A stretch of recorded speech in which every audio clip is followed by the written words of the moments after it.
Isishiye abantu abaningi bedidekile inkulumo kaBheki Mtolo emva kokuthi athi uNdunankulu wamaZulu yinto engekho emthethweni sisekelo wase-South Africa. Ngakho-ke uDuma futhi ube yiqhawe ngokuphuca uThulasizwe Buthelezi umbhobho ngoba ugweme inhlekelele ebingase yenzeke lapha kwaCeza.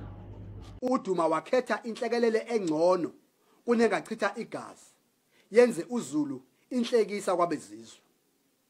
Ngaloko umthombini ube yiqhawe uNkulunkulu amakhosi ohlanga asakhothama aphila ngokomoya bamvezile bamletha bathi mfana wethu siyanikela ngawe vimba lenhlekelele icala lozakwenza usiyolixelisela kumongameli kwingonyama emakhosini kundunankulu wesifundazwe kodwa ukuthinteka ukuthi igazi lingachitheki uyobe ukuvimbile.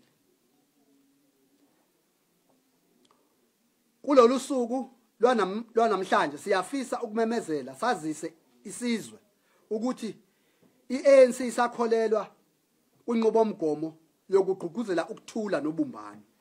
Ingakho sibhalele umongameli weIFP umnumzana Velenkosi Hlabisa simnxusa ukuthi asibe nomhlangano phakathi kwabaholi beANC kanye nabaholi beIFP. Sibhalele futhi nomongameli weANC baba ohloniphekileyo uCyril Ramaphosa simazisa ukuthi sithathe lesinyathelo sokuthi xhumane noSomfula. Inhloso yethu ukuba sibe nezinhlelo ezizosebenza ndawonye ukugqugquzela ukuthula kusifundazwe sakithi KwaZulu-Natal. Ngoba isitha somuntu omnyama yisona esijabulayo uma unengxabano phakathi kwabohlanga. Okunye okubalekile ukuthi umongameli baba uRamaphosa nguyena owasebenza kakhulu ehlangana nesilo umdlokombane kanye noMadiba ukudala ukuthula.